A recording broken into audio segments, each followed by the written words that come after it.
So we thought it would be cool to start off this series by talking about something rather controversial, but it's really important to us here at CobraTec, and that is the nefarious OTF knife, or out the front knife.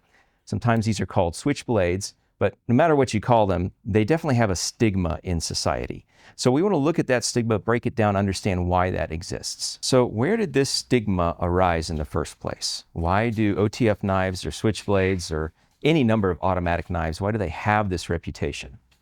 I think a lot of that goes back to Hollywood. We can look at any number of Hollywood movies from the 50s on, where typically the villain was the one carrying this type of knife. A knife that was automatic, it scared people, it looked very fast, very dangerous, very tactical, very violent.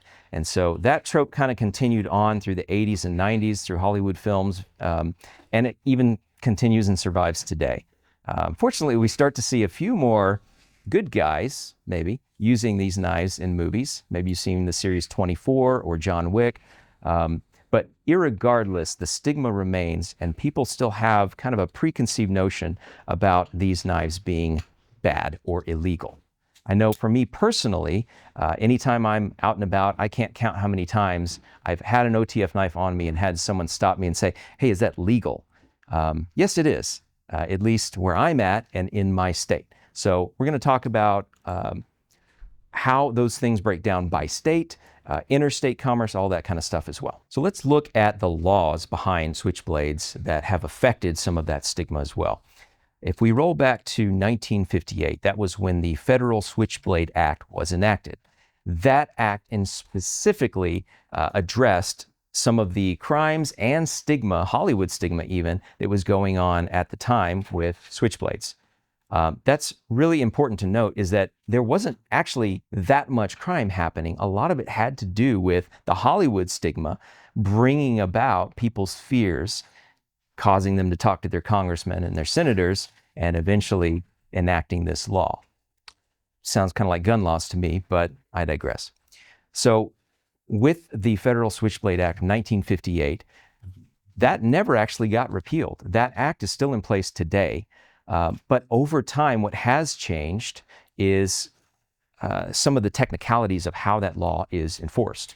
So, for example, the law talked a lot about interstate commerce between states of these types of knives. But over time, we've changed the way interstate commerce happens in the United States. For example, we didn't have e-commerce in 1958. We also didn't have international shippers or interstate shippers like FedEx, UPS, USPS doing those types of product shipments across state lines. So as the landscape for sales and retail has shifted, the interpretation of the law has changed too. In addition to some of the legal issues surrounding switchblades, OTF knives, things like that, there are also a lot of stigmas built around the functionality of the knife. So consider that these things have not always been as high-tech as they are now.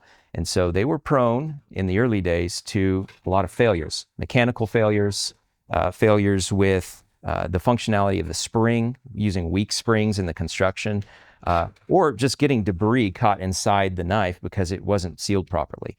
Those types of things led to failures in the knife that created a kind of a social stigma that these knives were not as reliable as other knives. And in a sense, that is true.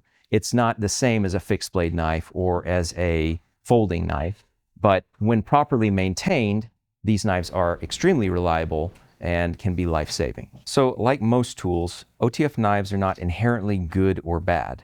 They are mechanical tools. And so it all depends on how they're built and how they're used as to whether or not they are perceived in a certain way. All right, that's it for this video. I hope you liked it. If you did, please remember to like, share, and subscribe so we can keep producing content like this. Also, consider becoming a CobraTec Insider. That's our weekly newsletter where we're gonna be sending you product releases, more videos, additional content, product drops, discounts, all sorts of things. So be sure to tune in for that as well.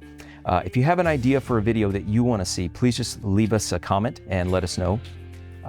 And to all of our service members and people who carry CobraTec, thank you so much. Hope you enjoyed this video.